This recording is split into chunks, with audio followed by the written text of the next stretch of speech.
أعوذ بالله من الشيطان الرجيم. بسم الله الرحمن الرحيم. ألف لام ميم. ذلك الكتاب لا ريب فيه هدى للمتقين الذين يؤمنون بالغيب ويقيمون الصلاة ومما رزقناهم ينفقون والذين يؤمنون بما أنزل إليك وما أنزل من قبلك وبالآخرة هم يوقنون أولئك على هدى من ربهم وأولئك هم المفلحون. إن الذين كفروا سواء عليهم أأنذرتهم أم لم تنذرهم لا يؤمنون ختم الله على قلوبهم وعلى سمعهم وعلى أبصارهم غشاوة ولهم عذاب عظيم. ومن الناس من يقول آمنا بالله وباليوم الآخر وما هم بمؤمنين يخادعون الله والذين آمنوا وما يخدعون إلا أنفسهم وما يشعرون في قلوبهم مرض فزادهم الله مرضا ولهم عذاب أليم بما كانوا يكذبون. وإذا قيل لهم لا تفسدوا في الأرض قالوا إنما نحن مصلحون ألا إنهم هم المفسدون ولكن لا يشعرون. وإذا قيل لهم آمنوا كما آمن الناس قالوا أنؤمن كما آمن السفهاء ألا إنهم هم السفهاء ولكن لا يعلمون. وإذا لقوا الذين آمنوا قالوا آمنا وإذا خلوا إلى شياطينهم قالوا إنا معكم إنما نحن مستهزئون الله يستهزئ بهم ويمدهم في طغيانهم يعمهون. أولئك الذين اشتروا الضلالة بالهدى فما ربحت تجارتهم وما كانوا مهتدين. مثلهم كمثل الذي استوقد نارا فلما أضاءت ما حوله ذهب الله بنورهم وتركهم في ظلمات لا يبصرون صم بكم عمي فهم لا يرجعون. أو كصيب من السماء فيه ظلمات ورعد وبرق يجعلون أصابعهم في آذانهم من الصواعق حذر الموت والله محيط بالكافرين. يكاد البرق يخطف أبصارهم كلما أضاء لهم مشوا فيه وإذا أظلم عليهم قاموا ولو شاء الله لذهب بسمعهم وأبصارهم إن الله على كل شيء قدير. يا أيها الناس اعبدوا ربكم الذي خلقكم والذين من قبلكم لعلكم تتقون الذي جعل لكم الأرض فراشا والسماء بناء وأنزل من السماء ماء فأخرج به من الثمرات رزقا لكم فلا تجعلوا لله أندادا وأنتم تعلمون. وإن كنتم في ريب مما نزلنا على عبدنا فأتوا بسورة من مثله وادعوا شهداءكم من دون الله إن كنتم صادقين فإن لم تفعلوا ولن تفعلوا فاتقوا النار التي وقودها الناس والحجارة أعدت للكافرين. وبشر الذين آمنوا وعملوا الصالحات أن لهم جنات تجري من تحتها الأنهار كلما رزقوا منها من ثمرة رزقا قالوا هذا الذي رزقنا من قبل وأتوا به متشابها ولهم فيها أزواج مطهرة وهم فيها خالدون. إن الله لا يستحيي أن يضرب مثلا ما بعوضة فما فوقها فأما الذين آمنوا فيعلمون أنه الحق من ربهم وأما الذين كفروا فيقولون ماذا أراد الله بهذا مثلا يضل به كثيرا ويهدي به كثيرا وما يضل به إلا الفاسقين الذين ينقضون عهد الله من بعد ميثاقه ويقطعون ما أمر الله به أن يوصل ويفسدون في الأرض أولئك هم الخاسرون. كيف تكفرون بالله وكنتم أمواتا فأحياكم ثم يميتكم ثم يحييكم ثم إليه ترجعون. هو الذي خلق لكم ما في الأرض جميعا ثم استوى إلى السماء فسواهن 7 سماوات وهو بكل شيء عليم. وإذ قال ربك للملائكة إني جاعل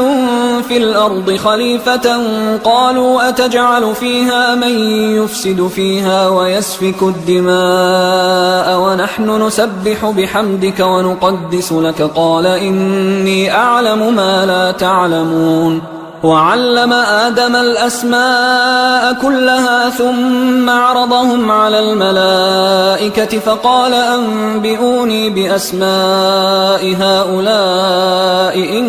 كنتم صادقين. قالوا سبحانك لا علم لنا إلا ما علمتنا إنك أنت العليم الحكيم. قال يا آدم أنبئهم بأسمائهم فلما أنبأهم بأسمائهم قال ألم أقل لكم إني أعلم غيب السماوات والأرض وأعلم ما تبدون وما كنتم تكتمون. وإذ قلنا للملائكة اسجدوا لآدم فسجدوا إلا إبليس أبى واستكبر وكان من الكافرين. وقلنا يا آدم اسكن أنت وزوجك الجنة وكلا منها رغدا حيث شئتما ولا تقربا هذه الشجرة فتكونا من الظالمين. فأزلهما الشيطان عنها فأخرجهما مما كانا فيه وقلنا اهبطوا بعضكم لبعض عدو ولكم في الأرض مستقر ومتاع إلى حين. فتلقى آدم من ربه كلمات فتاب عليه إنه هو التواب الرحيم. قلنا اهبطوا منها جميعا فإما يأتينكم مني هدى فمن تبع هداي فلا خوف عليهم ولا هم يحزنون. والذين كفروا وكذبوا بآياتنا أولئك أصحاب النار هم فيها خالدون. يا بني إسرائيل اذكروا نعمتي التي أنعمت عليكم وأوفوا بعهدي أوف بعهدكم وإياي فارهبون. وآمنوا بما أنزلت مصدقا لما معكم ولا تكونوا أول كافر به ولا تشتروا بآياتي ثمنا قليلا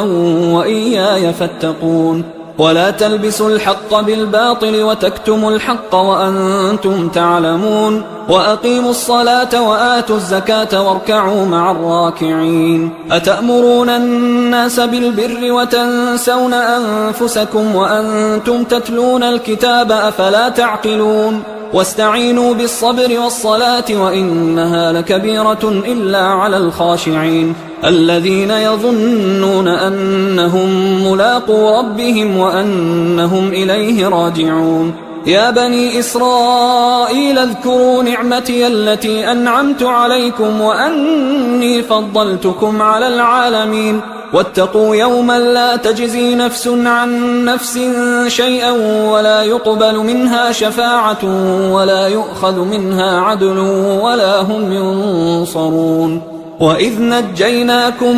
من آل فرعون يسومونكم سوء العذاب يذبحون أبناءكم ويستحيون نساءكم وفي ذلكم بلاء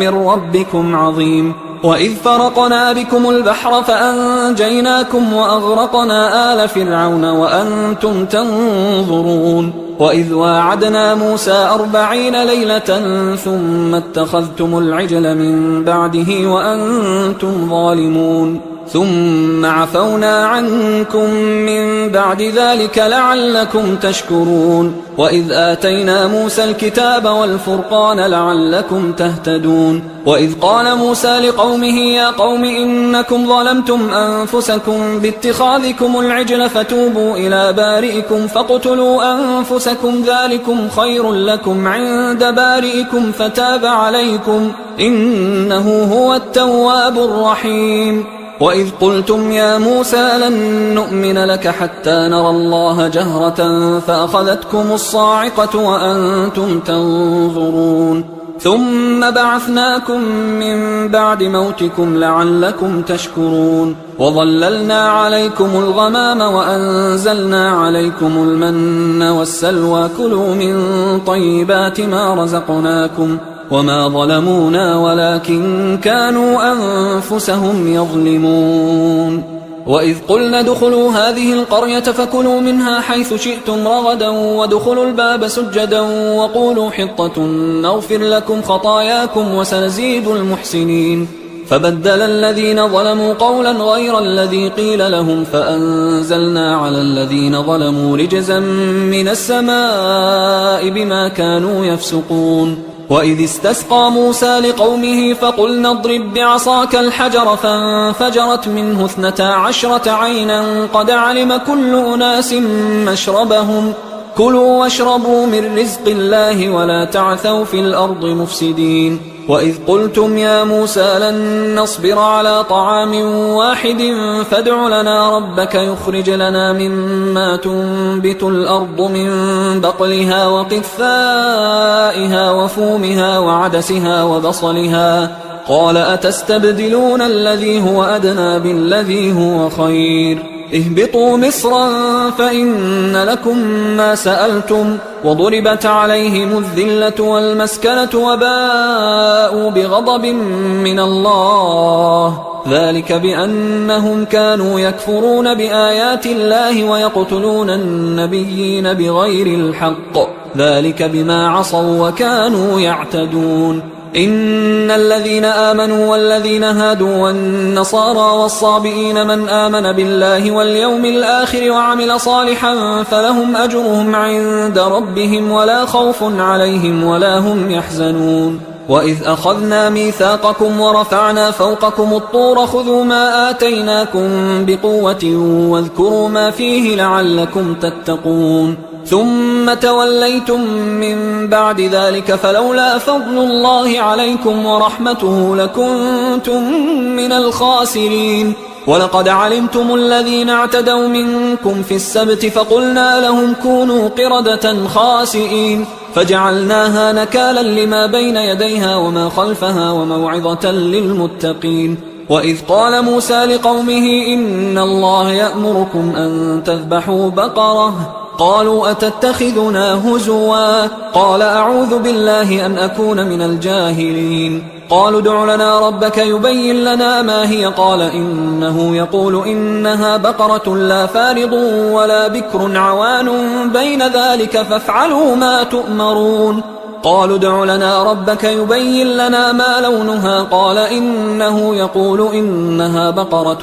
صفراء فاقع لونها تسر الناظرين قالوا ادع لنا ربك يبين لنا ما هي إن البقرة شابه علينا وإنا إن شاء الله لمهتدون قال إنه يقول إنها بقرة لا ذلول تثير الأرض ولا تسقي الحرث مسلمة لا شية فيها قالوا الآن جئت بالحق فذبحوها وما كادوا يفعلون وإذ قتلتم نفسا فادارأتم فيها والله مخرج ما كنتم تكتمون فقلنا اضربوه ببعضها كذلك يحيي الله الموتى ويريكم آياته لعلكم تعقلون ثم قست قلوبكم من بعد ذلك فهي كالحجارة أو أشد قسوة وإن من الحجارة لما يتفجر منه الأنهار وإن منها لما يشقق فيخرج منه الماء وإن منها لما يهبط من خشية الله وما الله بغافل عما تعملون أفتطمعون أن يؤمنوا لكم وقد كان فريق منهم يسمعون كلام الله ثم يحرفونه من بعد ما عقلوه وهم يعلمون وإذا لقوا الذين آمنوا قالوا آمنا وإذا خلا بعضهم إلى بعض قالوا أتحدثونهم بما فتح الله عليكم ليحاجوكم به عند ربكم أفلا تعقلون أولا يعلمون أن الله يعلم ما يسرون وما يعلنون ومنهم أميون لا يعلمون الكتاب إلا أماني وإنهم إلا يظنون فويل للذين يكتبون الكتاب بأيديهم ثم يقولون هذا من عند الله ليشتروا به ثمنا قليلا فويل لهم مما كتبت أيديهم وويل لهم مما يكسبون وقالوا لن تمسنا النار إلا أياما معدودة قل أتخذتم عند الله عهدا فلن يخلف الله عهده أم تقولون على الله ما لا تعلمون بلى من كسب سيئة وأحاطت به خطيئته فأولئك أصحاب النار هم فيها خالدون والذين آمنوا وعملوا الصالحات أولئك أصحاب الجنة هم فيها خالدون وإذ أخذنا ميثاق بني إسرائيل لا تعبدون إلا الله وبالوالدين إحسانا وذي القربى واليتامى والمساكين وقولوا للناس حسنا وأقيموا الصلاة وآتوا الزكاة ثم توليتم إلا قليلا منكم وأنتم معرضون وإذ أخذنا ميثاقكم لا تسفكون دماءكم ولا تخرجون أنفسكم من دياركم ثم أقررتم وأنتم تشهدون ثم أنتم هؤلاء تقتلون أنفسكم وتخرجون فريقا منكم من ديارهم تظاهرون عليهم بالإثم والعدوان وإن يأتوكم أسارى تفادوهم وهو محرم عليكم إخراجهم أفتؤمنون ببعض الكتاب وتكفرون ببعض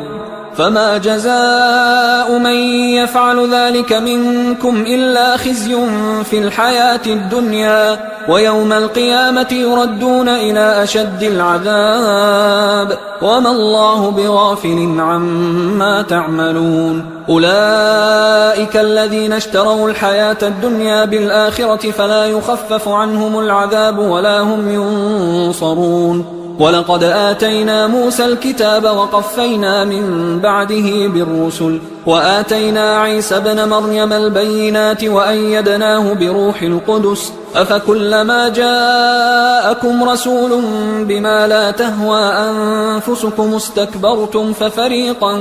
كذبتم وفريقا تقتلون وقالوا قلوبنا غلف بل لعنهم الله بكفرهم فقليلا ما يؤمنون ولما جاءهم كتاب من عند الله مصدق لما معهم وكانوا من قبل يستفتحون على الذين كفروا فلما جاءهم ما عرفوا كفروا به فلعنة الله على الكافرين بئس ما اشتروا به أنفسهم أن يكفروا بما أنزل الله بغيا أن ينزل الله من فضله على من يشاء من عباده فباءوا بغضب على غضب وللكافرين عذاب مهين وإذا قيل لهم آمنوا بما أنزل الله قالوا نؤمن بما أنزل علينا ويكفرون بما وراءه وهو الحق مصدقا لما معهم قل فلم تقتلون أنبياء الله من قبل إن كنتم مؤمنين ولقد جاءكم موسى بالبينات ثم اتخذتم العجل من بعده وأنتم ظالمون وإذ أخذنا ميثاقكم ورفعنا فوقكم الطور خذوا ما آتيناكم بقوة واسمعوا قالوا سمعنا وعصينا وأشربوا في قلوبهم العجل بكفرهم قل بئس ما يأمركم به إيمانكم إن كنتم مؤمنين قل إن كانت لكم الدار الآخرة عند الله خالصة من دون الناس فتمنوا الموت إن كنتم صادقين ولن يتمنوه أبدا بما قدمت أيديهم والله عليم بالظالمين ولتجدنهم أحرص الناس على حياة ومن الذين أشركوا يود أحدهم لو يعمر 1000 سنة وما هو بمزحزحه من العذاب أن يعمر والله بصير بما يعملون قل من كان عدوا لجبريل فإنه نزله على قلبك بإذن الله مصدقا لما بين يديه وهدى وبشرى للمؤمنين من كان عدوا لله وملائكته ورسله وجبريل وميكال فإن الله عدو للكافرين ولقد أنزلنا إليك آيات بينات وما يكفر بها إلا الفاسقون أوكلما عاهدوا عهدا نبذه فريق منهم بل أكثرهم لا يؤمنون ولما جاءهم رسول من عند الله مصدق لما معهم نبذ فريق من الذين أوتوا الكتاب كتاب الله وراء ظهورهم كأنهم لا يعلمون واتبعوا ما تتلو الشياطين على ملك سليمان وما كفر سليمان ولكن الشياطين كفروا يعلمون الناس السحر وما أنزل على الملكين ببابل هاروت وماروت وما يعلمان من أحد حتى يقولا إنما نحن فتنة فلا تكفر فيتعلمون منهما ما يفرقون به بين المرء وزوجه وما هم بضارين به من أحد إلا بإذن الله ويتعلمون ما يضرهم ولا ينفعهم ولقد علموا لمن اشتراه ما له في الآخرة من خلاق ولبئس ما شروا به أنفسهم لو كانوا يعلمون ولو أنهم آمنوا واتقوا لمثوبة من عند الله خير لو كانوا يعلمون يا أيها الذين آمنوا لا تقولوا راعنا وقولوا انظرنا واسمعوا وللكافرين عذاب أليم ما يود الذين كفروا من أهل الكتاب ولا المشركين أن ينزل عليكم من خير من ربكم والله يختص برحمته من يشاء والله ذو الفضل العظيم ما ننسخ من آية أو ننسها نأت بخير منها أو مثلها ألم تعلم أن الله على كل شيء قدير ألم تعلم أن الله له ملك السماوات والأرض وما لكم من دون الله من ولي ولا نصير أم تريدون أن تسألوا رسولكم كما سئل موسى من قبل ومن يتبدل الكفر بالإيمان فقد ضل سواء السبيل ود كثير من أهل الكتاب لو يردونكم من بعد إيمانكم كفارا حسدا من عند أنفسهم من بعد ما تبين لهم الحق فاعفوا واصفحوا حتى يأتي الله بأمره إن الله على كل شيء قدير وأقيموا الصلاة وآتوا الزكاة وما تقدموا لأنفسكم من خير تجدوه عند الله إن الله بما تعملون بصير. وقالوا لن يدخل الجنة إلا من كان هودا أو نصارى تلك أمانيهم قل هاتوا برهانكم إن كنتم صادقين بلى من أسلم وجهه لله وهو محسن فله أجره عند ربه ولا خوف عليهم ولا هم يحزنون. وقالت اليهود ليست النصارى على شيء وقالت النصارى ليست اليهود على شيء وهم يتلون الكتاب كذلك قال الذين لا يعلمون مثل قولهم فالله يحكم بينهم يوم القيامة فيما كانوا فيه يختلفون. ومن أظلم ممن منع مساجد الله أن يذكر فيها اسمه وسعى في خرابها أولئك ما كان لهم أن يدخلوها إلا خائفين لهم في الدنيا خزي ولهم في الآخرة عذاب عظيم. ولله المشرق والمغرب فأينما تولوا فثم وجه الله إن الله واسع عليم. وقالوا اتخذ الله ولدا سبحانه بل له ما في السماوات والأرض كل له قانتون بديع السماوات والأرض وإذا قضى أمرا فإنما يقول له كن فيكون. وقال الذين لا يعلمون لولا يكلمنا الله أو تأتينا آية كذلك قال الذين من قبلهم مثل قولهم تشابهت قلوبهم قد بينا الآيات لقوم يوقنون. إنا أرسلناك بالحق بشيرا ونذيرا ولا تسأل عن أصحاب الجحيم. ولن ترضى عنك اليهود ولا النصارى حتى تتبع ملتهم قل إن هدى الله هو الهدى ولئن اتبعت أهواءهم بعد الذي جاءك من العلم ما لك من الله من ولي ولا نصير. الذين آتيناهم الكتاب يتلونه حق تلاوته أولئك يؤمنون به ومن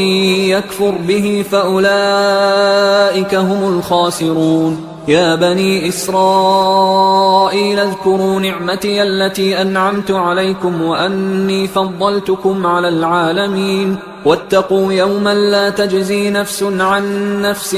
شيئا ولا يقبل منها عدل ولا تنفعها شفاعة ولا هم ينصرون. وإذ ابتلى إبراهيم ربه بكلمات فأتمهن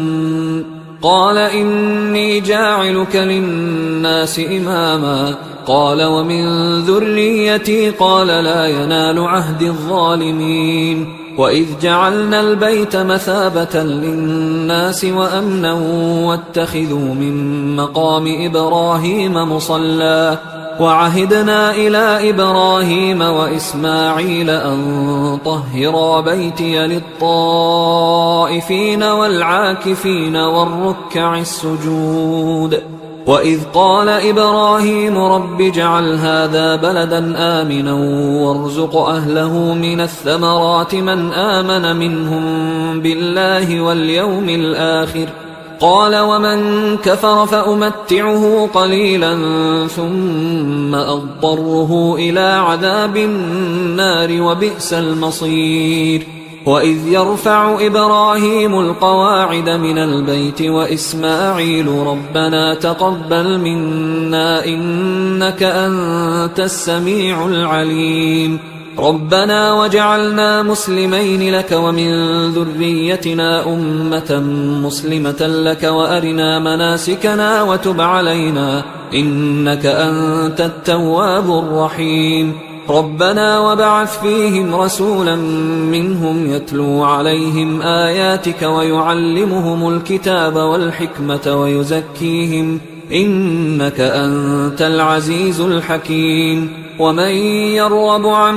ملة إبراهيم إلا من سفه نفسه ولقد اصطفيناه في الدنيا وإنه في الآخرة لمن الصالحين. إذ قال له ربه أسلم قال أسلمت لرب العالمين. ووصى بها إبراهيم بنيه ويعقوب يا بني إن الله اصطفى لكم الدين فلا تموتن إلا وأنتم مسلمون. أم كنتم شهداء إذ حضر يعقوب الموت إذ قال لبنيه ما تعبدون من بعدي قالوا نعبد إلهك وإله آبائك إبراهيم وإسماعيل وإسحاق إلها واحدا ونحن له مسلمون. تلك أمة قد خلت لها ما كسبت ولكم ما كسبتم ولا تسألون عما كانوا يعملون. وقالوا كونوا هودا أو نصارى تهتدوا قل بل ملة إبراهيم حنيفا وما كان من المشركين. قولوا آمنا بالله وما أنزل إلينا وما أنزل إلى إبراهيم وإسماعيل وإسحاق ويعقوب والأسباط وما أوتي موسى وعيسى وما أوتي النبيون من ربهم لا نفرق بين أحد منهم ونحن له مسلمون. فإن آمنوا بمثل ما آمنتم به فقد اهتدوا وإن تولوا فإنما هم في شقاق فسيكفيكهم الله وهو السميع العليم. صبغة الله ومن أحسن من الله صبغة ونحن له عابدون. قل أتحاجوننا في الله وهو ربنا وربكم ولنا أعمالنا ولكم أعمالكم ونحن له مخلصون. أم تقولون إن إبراهيم وإسماعيل وإسحاق ويعقوب والأسباط كانوا هودا أو نصارى قل أأنتم أعلم أم الله ومن أظلم ممن كتم شهادة عنده من الله وما الله بغافل عما تعملون. تلك أمة قد خلت لها ما كسبت ولكم ما كسبتم ولا تسألون عما كانوا يعملون. سيقول السفهاء من الناس ما ولاهم عن قبلتهم التي كانوا عليها قل لله المشرق والمغرب يهدي من يشاء إلى صراط مستقيم. وكذلك جعلناكم أمة وسطا لتكونوا شهداء على الناس ويكون الرسول عليكم شهيدا. وما جعلنا القبلة التي كنت عليها إلا لنعلم من يتبع الرسول ممن ينقلب على عقبيه وإن كانت لكبيرة إلا على الذين هدى الله وما كان الله ليضيع إيمانكم إن الله بالناس لرؤوف رحيم. قد نرى تقلب وجهك في السماء فلنولينك قبلة ترضاها فول وجهك شطر المسجد الحرام وحيث ما كنتم فولوا وجوهكم شطره وإن الذين أوتوا الكتاب ليعلمون أنه الحق من ربهم وما الله بغافل عما يعملون. ولئن أتيت الذين أوتوا الكتاب بكل آية ما تبعوا قبلتك وما أنت بتابع قبلتهم وما بعضهم بتابع قبلة بعض ولئن اتبعت أهواءهم من بعد ما جاءك من العلم إنك إذا لمن الظالمين. الذين آتيناهم الكتاب يعرفونه كما يعرفون أبناءهم وإن فريقا منهم ليكتمون الحق وهم يعلمون الحق من ربك فلا تكونن من الممترين ولكل وجهة هو موليها فاستبقوا الخيرات أينما تكونوا يأت بكم الله جميعا إن الله على كل شيء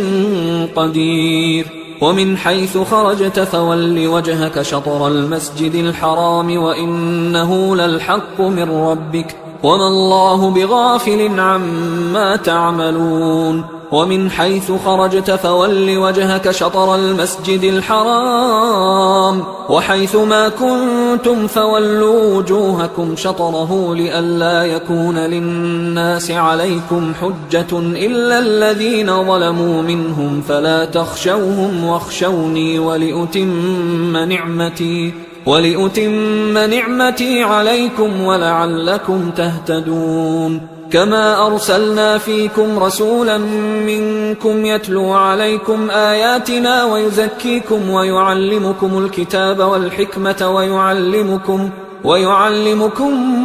ما لم تكونوا تعلمون فاذكروني أذكركم واشكروا لي ولا تكفرون يا أيها الذين آمنوا استعينوا بالصبر والصلاة إن الله مع الصابرين ولا تقولوا لمن يقتل في سبيل الله أموات بل أحياء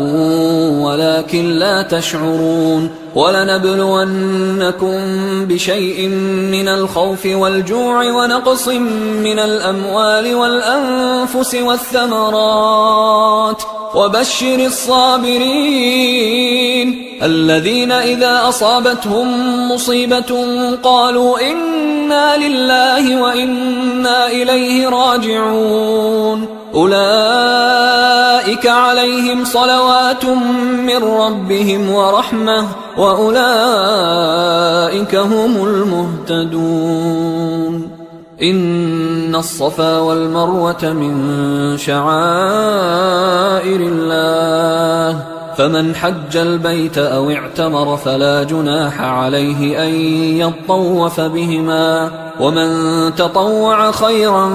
فإن الله شاكر عليم إن الذين يكتمون ما أنزلنا من البينات والهدى من بعد ما بيناه للناس في الكتاب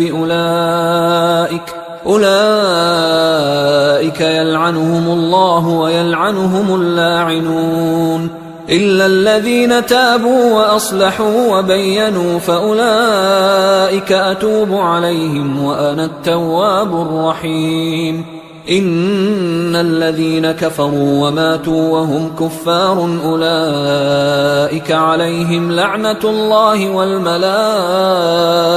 والناس أجمعين خالدين فيها لا يخفف عنهم العذاب ولا هم ينظرون وإلهكم إله واحد لا إله إلا هو الرحمن الرحيم إن في خلق السماوات والأرض واختلاف الليل والنهار والفلك التي تجري في البحر بما ينفع الناس وما أنزل الله من السماء من ماء فأحيا به الأرض بعد موتها وبث فيها من كل دابة وتصريف الرياح والسحاب المسخر بين السماء والأرض لآيات لقوم يعقلون ومن الناس من يتخذ من دون الله أندادا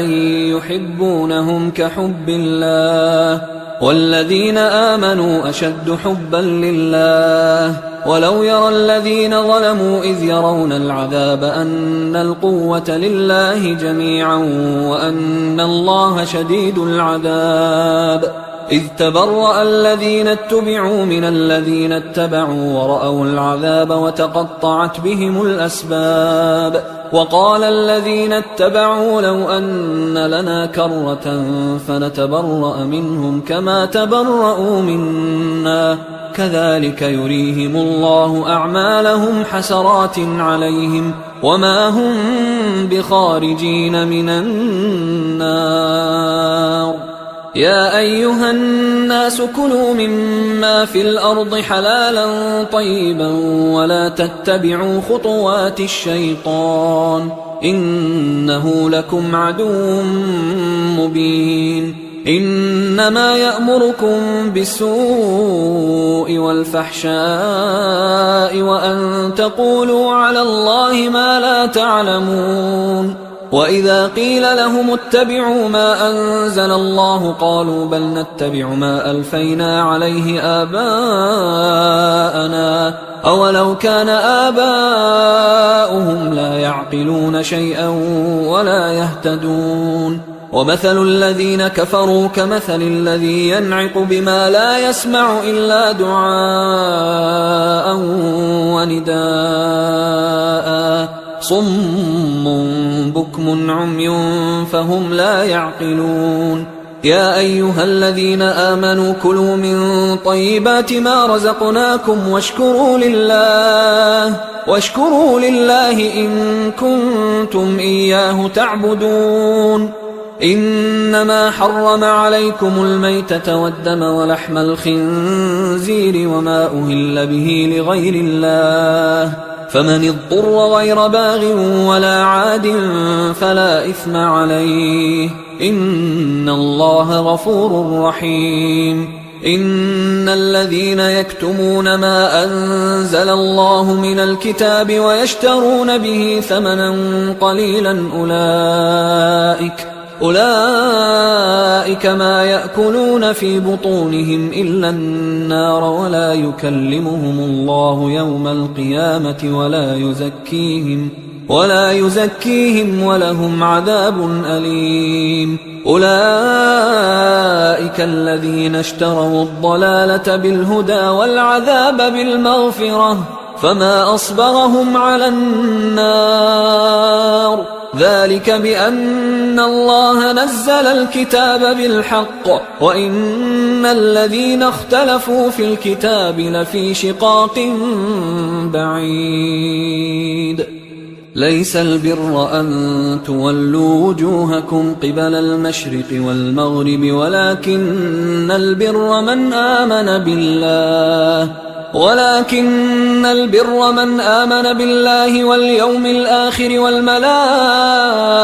والكتاب والنبيين وآتى المال على حبه ذوي القربى واليتامى والمساكين وابن السبيل والسائلين وفي الرقاب وأقام الصلاة وآتى الزكاة والموفون بعهدهم إذا عاهدوا والصابرين في البأساء والضراء وحين البأس أولئك الذين صدقوا وأولئك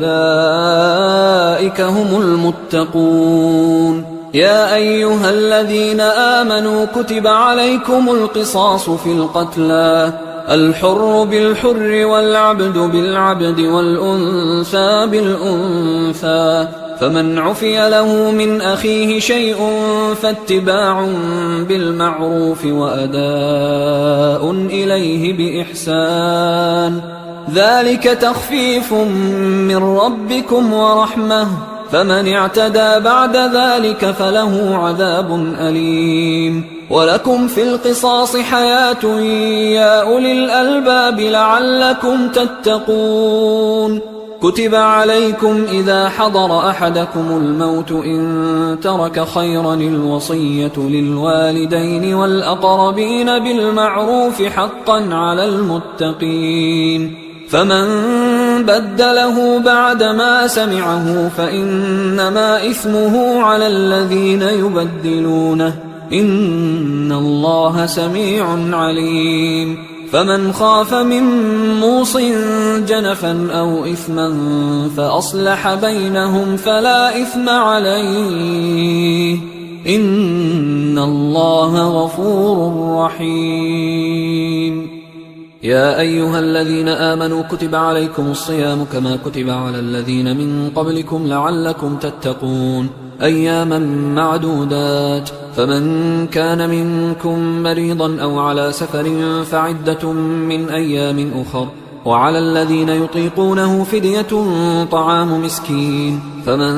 تطوع خيرا فهو خير له، وأن تصوموا خير لكم إن كنتم تعلمون. شهر رمضان الذي أنزل فيه القرآن هدى للناس وبينات من الهدى والفرقان، فمن شهد منكم الشهر فليصمه، ومن كان مريضا أو على سفر فعدة من أيام أخر، يريد الله بكم اليسر ولا يريد بكم العسر ولتكملوا العدة ولتكبروا الله على ما هداكم ولعلكم تشكرون. وإذا سألك عبادي عني فإني قريب أجيب دعوة الداعي إذا دعان، فليستجيبوا لي وليؤمنوا بي لعلهم يرشدون. أحل لكم ليلة الصيام الرفث إلى نسائكم هن لباس لكم وأنتم لباس لهن، علم الله أنكم كنتم تختانون أنفسكم فتاب عليكم وعفى عنكم، فالآن باشروهن وابتغوا ما كتب الله لكم، وكلوا واشربوا حتى يتبين لكم الخيط الأبيض من الخيط الأسود من الفجر، ثم أتموا الصيام إلى الليل، ولا تباشروهن وأنتم عاكفون في المساجد، تلك حدود الله فلا تقربوها، كذلك يبين الله آياته للناس لعلهم يتقون. ولا تأكلوا أموالكم بينكم بالباطل وتدلوا بها إلى الحكام لتأكلوا فريقا من أموال الناس بالإثم وأنتم تعلمون. يسألونك عن الأهلة قل هي مواقيت للناس والحج، وليس البر بأن تأتوا البيوت من ظهورها ولكن البر من اتقى، وأتوا البيوت من أبوابها واتقوا الله لعلكم تفلحون. وقاتلوا في سبيل الله الذين يقاتلونكم ولا تعتدوا إن الله لا يحب المعتدين. وقتلوهم حيث ثقفتموهم وأخرجوهم من حيث أخرجوكم والفتنة أشد من القتل، ولا تقاتلوهم عند المسجد الحرام حتى يقاتلوكم فيه، فإن قاتلوكم فاقتلوهم، كذلك جزاء الكافرين، فإن انتهوا فإن الله غفور رحيم. وقاتلوهم حتى لا تكون فتنة ويكون الدين لله، فإن انتهوا فلا عدوان إلا على الظالمين. الشهر الحرام بالشهر الحرام والحرمات قصاص، فمن اعتدى عليكم فاعتدوا عليه بمثل ما اعتدى عليكم، واتقوا الله واعلموا أن الله مع المتقين. وأنفقوا في سبيل الله ولا تلقوا بأيديكم إلى التهلكة وأحسنوا إن الله يحب المحسنين. وأتموا الحج والعمرة لله، فإن أحصرتم فما استيسر من الهدي، ولا تحلقوا رؤوسكم حتى يبلغ الهدي محله، فمن كان منكم مريضا أو به أذى من رأسه ففدية من صيام أو صدقة أو نسك، فإذا أمنتم فمن تمتع بالعمرة إلى الحج فما استيسر من الهدي، فمن لم يجد فصيام 3 أيام في الحج و7 إذا رجعتم، تلك 10 كاملة، ذلك لمن لم يكن أهله حاضر المسجد الحرام. واتقوا الله واعلموا أن الله شديد العقاب. الحج أشهر معلومات، فمن فرض فيهن الحج فلا رفث ولا فسوق ولا جدال في الحج وما تفعلوا من خير يعلمه الله وتزودوا فإن خير الزاد التقوى واتقون يا أولي الألباب ليس عليكم جناح أن تبتغوا فضلا من ربكم فإذا أفضتم من عرفات فاذكروا الله عند المشعر الحرام واذكروه كما هداكم وإن كنتم من قبله لمن الضالين ثم أفيضوا من حيث أفاض الناس واستغفروا الله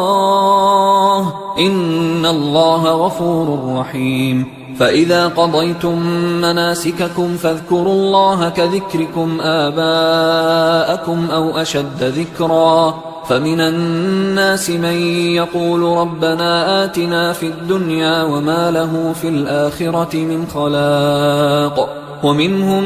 من يقول ربنا آتنا في الدنيا حسنة وفي الآخرة حسنة وقنا عذاب النار أولئك لهم نصيب مما كسبوا والله سريع الحساب واذكروا الله في أيام معدودات فمن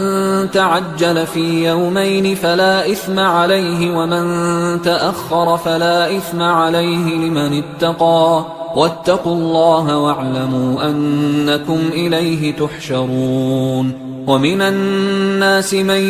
يعجبك قوله في الحياة الدنيا ويشهد الله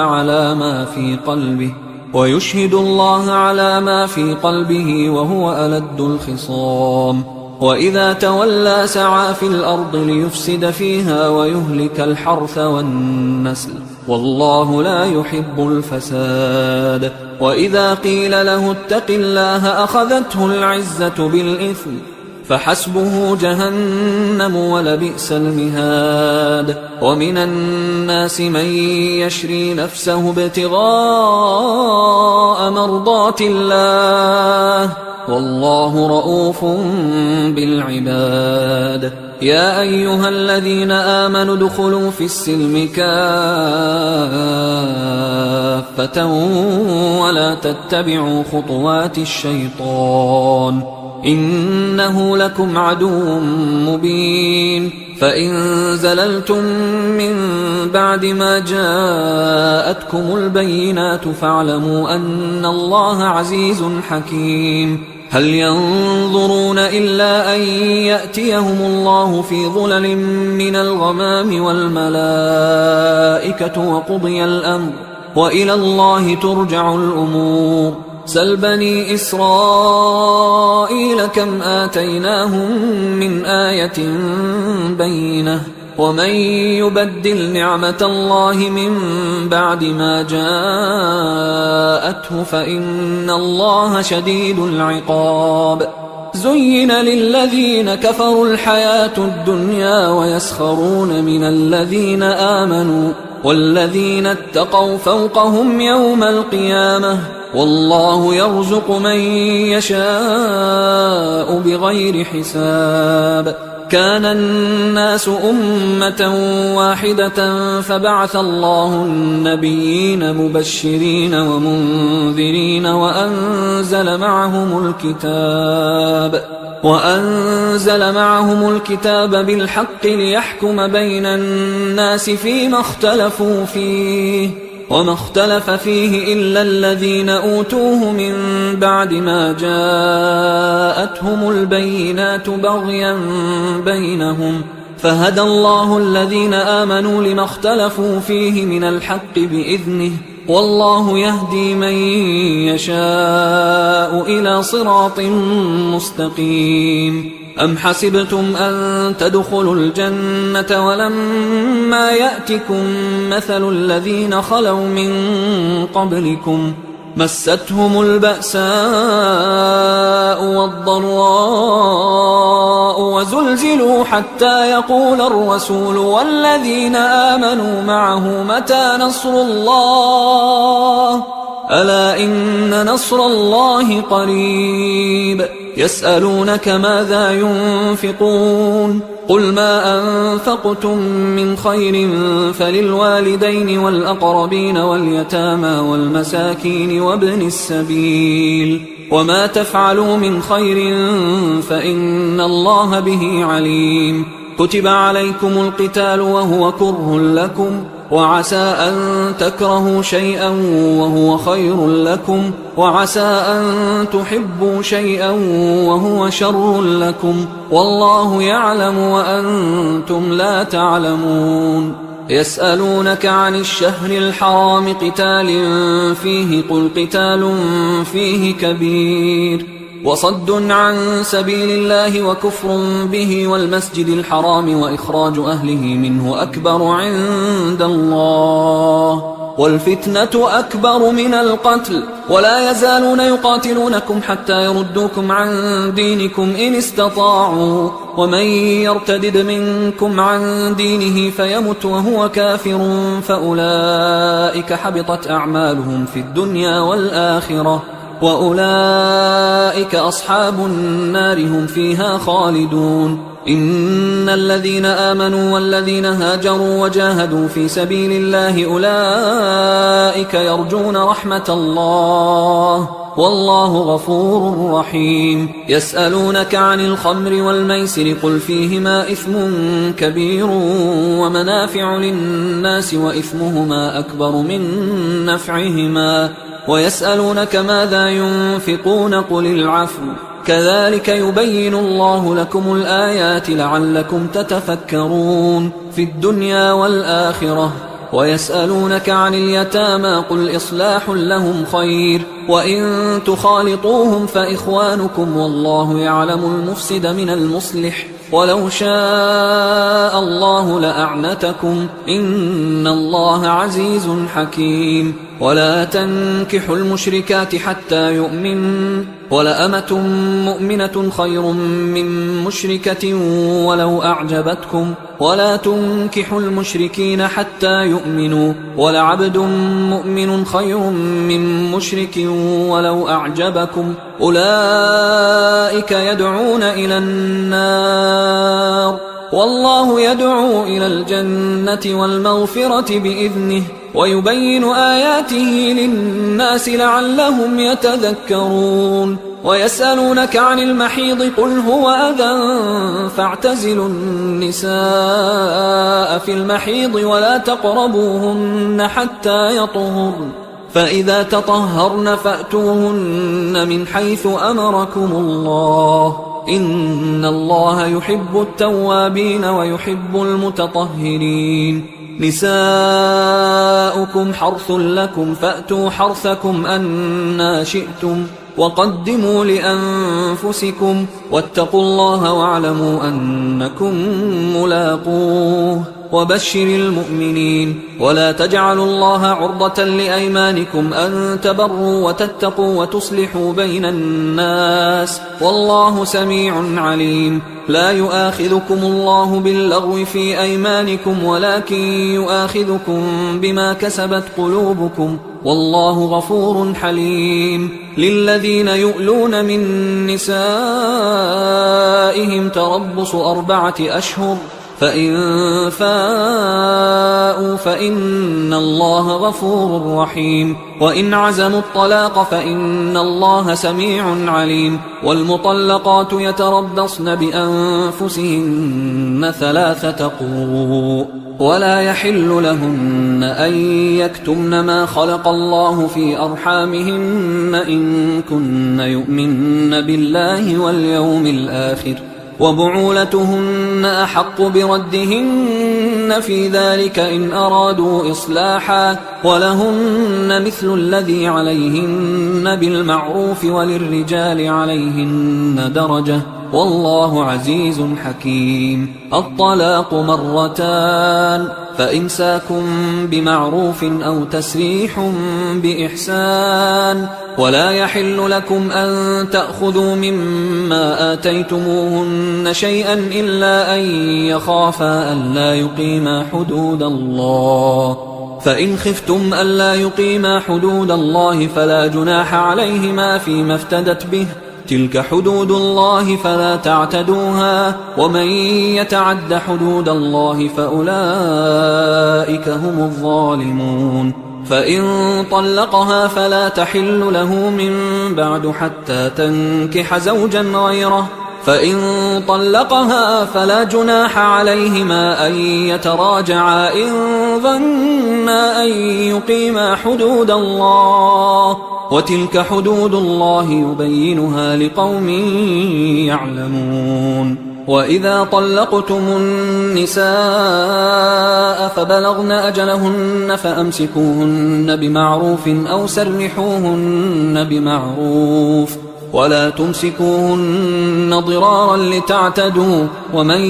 يفعل ذلك فقد ظلم نفسه. ولا تتخذوا آيات الله هزوا، واذكروا نعمة الله عليكم وما أنزل عليكم من الكتاب والحكمة يعظكم به، واتقوا الله واعلموا أن الله بكل شيء عليم. وإذا طلقتم النساء فبلغن أجلهن فلا تعضلوهن أن ينكحن أزواجهن إذا تراضوا بينهم بالمعروف، ذلك يوعظ به من كان منكم يؤمن بالله واليوم الآخر، ذلكم أزكى لكم وأطهر، والله يعلم وأنتم لا تعلمون. والوالدات يرضعن أولادهن حولين كاملين لمن أراد أن يتم الرضاعة، وعلى المولود له رزقهن وكسوتهن بالمعروف، لا تكلف نفس إلا وسعها، لا تضار والدة بولدها ولا مولود له بولده، وعلى الوارث مثل ذلك، فإن أرادا فصالا عن تراض منهما وتشاور فلا جناح عليهما. وإن أردتم أن تسترضعوا أولادكم فلا جناح عليكم إذا سلمتم ما آتيتم بالمعروف، واتقوا الله واعلموا أن الله بما تعملون بصير. والذين يتوفون منكم ويذرون أزواجا يتربصن بأنفسهن 4 أشهر وعشرا، فإذا بلغن أجلهن فلا جناح عليكم فيما فعلن في أنفسهن بالمعروف، والله بما تعملون خبير. ولا جناح عليكم فيما عرضتم به من خطبة النساء أو أكننتم في أنفسكم، علم الله أنكم ستذكرونهن ولكن لا تواعدوهن سرا إلا أن تقولوا قولا معروفا، ولا تعزموا عقدة النكاح حتى يبلغ الكتاب أجله، واعلموا أن الله يعلم ما في أنفسكم فاحذروه، واعلموا أن الله غفور حليم. لا جناح عليكم إن طلقتم النساء ما لم تمسوهن أو تفرضوا لهن فريضة، ومتعوهن على الموسع قدره وعلى المقتر قدره متاعا بالمعروف حقا على المحسنين. وإن طلقتموهن من قبل أن تمسوهن وقد فرضتم لهن فريضة فنصف ما فرضتم إلا أن يعفون أو يعفو الذي بيده عقدة النكاح، وأن تعفوا أقرب للتقوى، ولا تنسوا الفضل بينكم، إن الله بما تعملون بصير. حافظوا على الصلوات والصلاة الوسطى وقوموا لله قانتين، فإن خفتم فرجالا أو ركبانا، فإذا أمنتم فاذكروا الله كما علمكم ما لم تكونوا تعلمون. والذين يتوفون منكم ويذرون أزواجا وصية لأزواجهم متاعا إلى الحول غير إخراج، فإن خرجن فلا جناح عليكم فيما فعلن في أنفسهن من معروف، والله عزيز حكيم. وللمطلقات متاع بالمعروف حقا على المتقين، كذلك يبين الله لكم آياته لعلكم تعقلون. ألم تر إلى الذين خرجوا من ديارهم وهم ألوف حذر الموت فقال لهم الله موتوا ثم أحياهم، إن الله لذو فضل على الناس ولكن أكثر الناس لا يشكرون وقاتلوا في سبيل الله واعلموا أن الله سميع عليم من ذا الذي يقرض الله قرضا حسنا فيضاعفه له أضعافا كثيرة والله يقبض ويبسط وإليه ترجعون ألم تر إلى الملأ من بني إسرائيل من بعد موسى إذ قالوا لنبي له مبعث لنا ملكا نقاتل في سبيل الله قال هل عسيتم إن كتب عليكم القتال ألا تقاتلوا قالوا وما لنا ألا نقاتل في سبيل الله وقد أخرجنا من ديارنا وأبنائنا فلما كتب عليهم القتال تولوا إلا قليلا منهم والله عليم بالظالمين وقال لهم نبيهم إن الله قد بعث لكم طالوت ملكا قالوا أنى يكون له الملك علينا ونحن أحق بالملك منه ولم يؤت سعة من المال قال إن الله اصطفاه عليكم وزاده بسطة في العلم والجسم والله يؤتي ملكه من يشاء والله واسع عليم وقال لهم نبيهم إن آية ملكه أن يأتيكم التابوت فيه سكينة من ربكم وبقية مما ترك آل موسى وآل هارون تحمله الملائكة إن في ذلك لآية لكم إن كنتم مؤمنين فلما فصل طالوت بالجنود قال إن الله مبتليكم بنهر فمن شرب منه فليس مني ومن لم يطعمه فإنه مني إلا من اغترف غرفة بيده فشربوا منه إلا قليلا منهم فلما جاوزه هو والذين آمنوا معه قالوا لا طاقة لنا اليوم بجالوت وجنوده قال الذين يظنون أنهم ملاقوا الله كم من فئة قليلة غلبت فئة كثيرة بإذن الله والله مع الصابرين ولما برزوا لجالوت وجنوده قالوا ربنا أفرغ علينا صبرا وثبت أقدامنا وانصرنا على القوم الكافرين فهزموهم بإذن الله وقتل داود جالوت وآتاه الله الملك والحكمة وعلمه مما يشاء ولولا دفع الله الناس بعضهم ببعض لفسدت الأرض ولكن الله ذو فضل على العالمين تلك آيات الله نتلوها عليك بالحق وإنك لمن المرسلين تلك الرسل فضلنا بعضهم على بعض منهم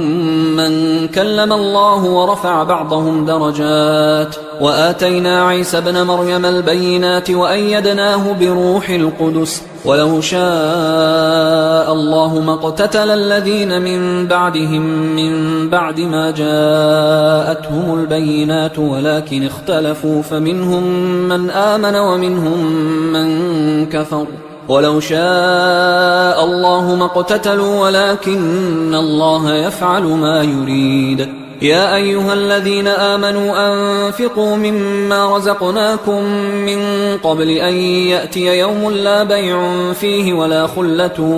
ولا شفاعة والكافرون هم الظالمون الله لا إله إلا هو الحي القيوم لا تأخذه سنة ولا نوم له ما في السماوات وما في الأرض من ذا الذي يشفع عنده إلا بإذنه يعلم ما بين أيديهم وما خلفهم ولا يحيطون بشيء من علمه إلا بما شاء وسع كرسيه السماوات والأرض ولا يؤوده حفظهما وهو العلي العظيم لا إكراه في الدين قد تبين الرشد من الغي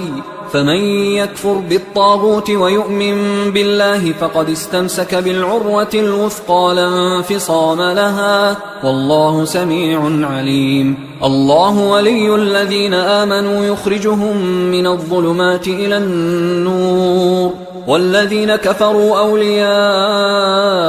الطاغوت يخرجونهم من النور إلى الظلمات أولئك أصحاب النار هم فيها خالدون. ألم تر إلى الذي حاج إبراهيم في ربه أن آتاه الله الملك إذ قال إبراهيم ربي الذي يحيي ويميت قال أنا أحيي وأميت. قال إبراهيم فإن الله يأتي بالشمس من المشرق فأت بها من المغرب فبهت الذي كفر والله لا يهدي القوم الظالمين. أو كالذي مر على قرية وهي خاوية على عروشها قال أنى يحيي هذه الله بعد موتها فأماته الله 100 عام ثم بعثه قال كم لبثت؟ قال لبثت يوما أو بعض يوم. قال بل لبثت 100 عام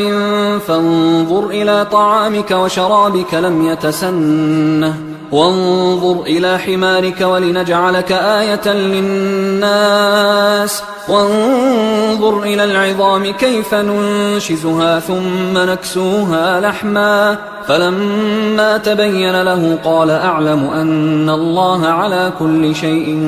قدير. وإذ قال إبراهيم رب أرني كيف تحيي الموتى قال أولم تؤمن قال بلى ولكن ليطمئن قلبي قال فخذ 4 من الطير فصرهن إليك ثم اجعل على كل جبل منهن جزءا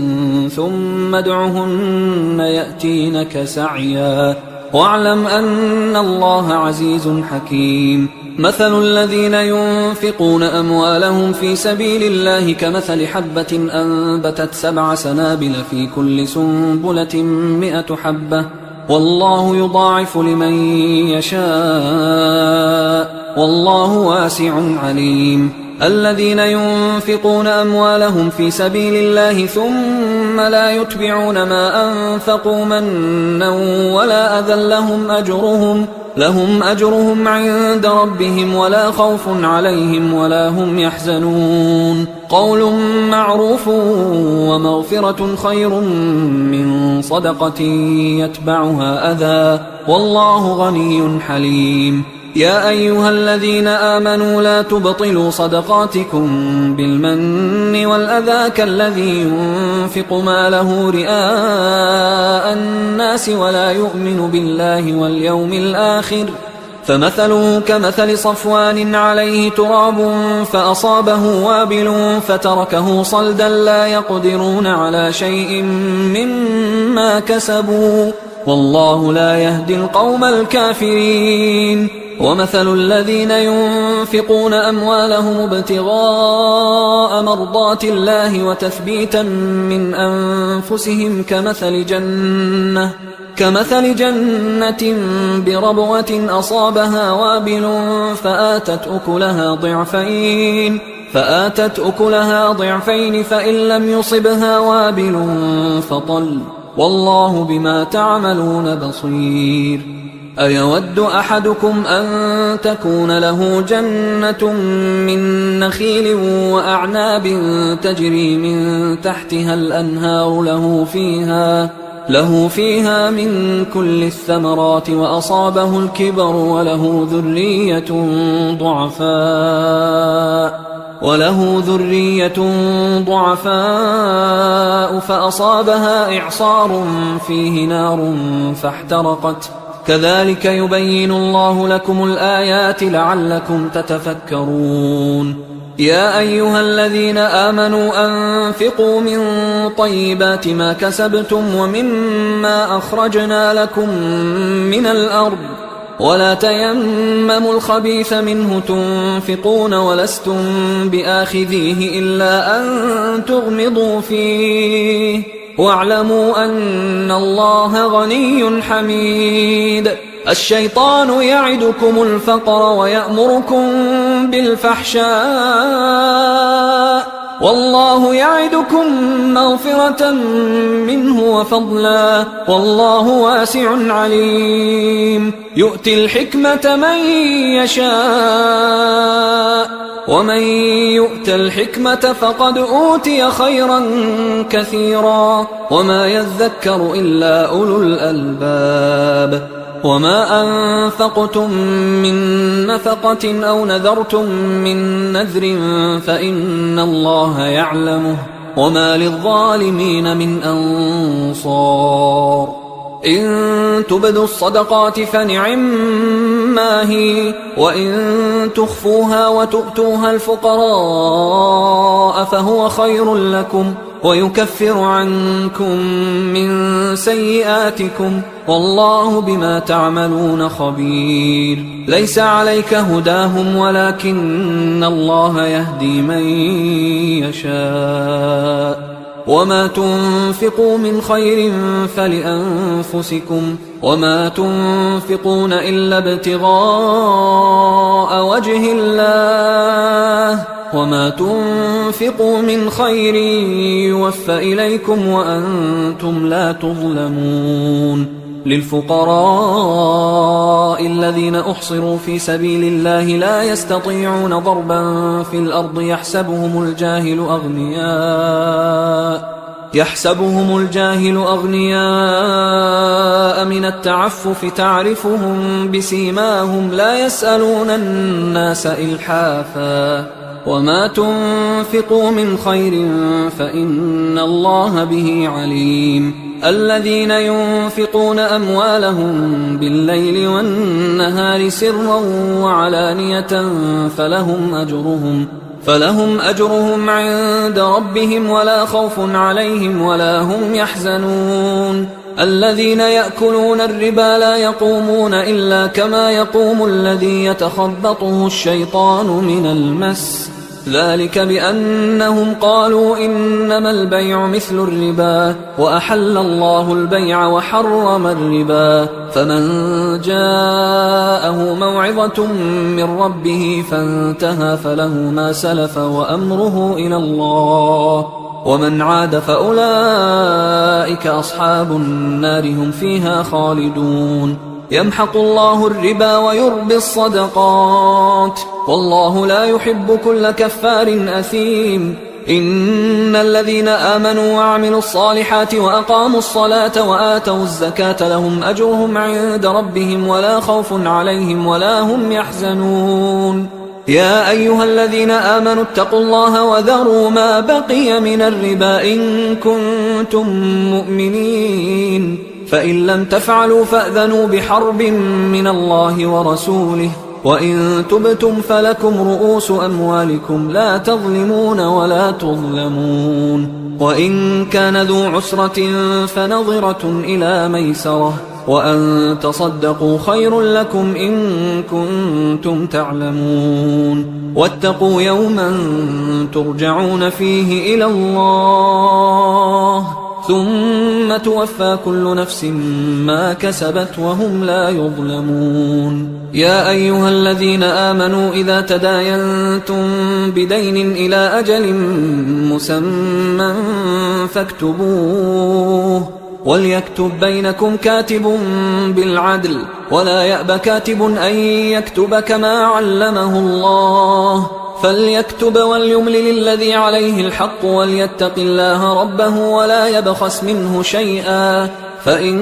كان الذي عليه الحق سفيها أو ضعيفا أو لا يستطيع أن يمله فليملل وليه بالعدل واستشهدوا شهيدين من رجالكم فإن لم يكونا رجلين فرجل وامرأتان ممن ترضون من الشهداء أن تضل إحداهما فتذكر إحداهما الأخرى ولا يأبى الشهداء إذا ما دعوا ولا تسأموا أن تكتبوه صغيرا أو كبيرا إلى أجله ذلكم أقسط عند الله وأقوم للشهادة وأدنى أن لا ترتابوا إلا أن تكون تجارة حاضرة تديرونها بينكم فليس عليكم جناح ألا تكتبوها وأشهدوا إذا تبايعتم ولا يضار كاتب ولا شهيد وإن تفعلوا فإنه فسوق بكم واتقوا الله ويعلمكم الله والله بكل شيء عليم وإن كنتم على سفر ولم تجدوا كاتبا فرهان مقبوضة، فإن أمن بعضكم بعضا فليؤدي الذي اؤتمن أمانته وليتق الله ربه ولا تكتموا الشهادة، ومن يكتمها فإنه آثم قلبه والله بما تعملون عليم. لله ما في السماوات وما في الأرض، وإن تبدوا ما في أنفسكم أو تخفوه يحاسبكم به الله فيغفر لمن يشاء ويعذب من يشاء والله على كل شيء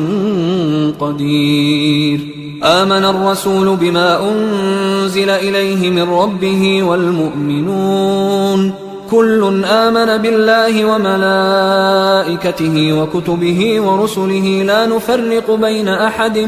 من رسله وقالوا سمعنا وأطعنا غفرانك ربنا وإليك المصير. لا يكلف الله نفسا إلا وسعها، لها ما كسبت وعليها ما اكتسبت. ربنا لا تؤاخذنا إن نسينا أو أخطأنا، ربنا ولا تحمل علينا إصرا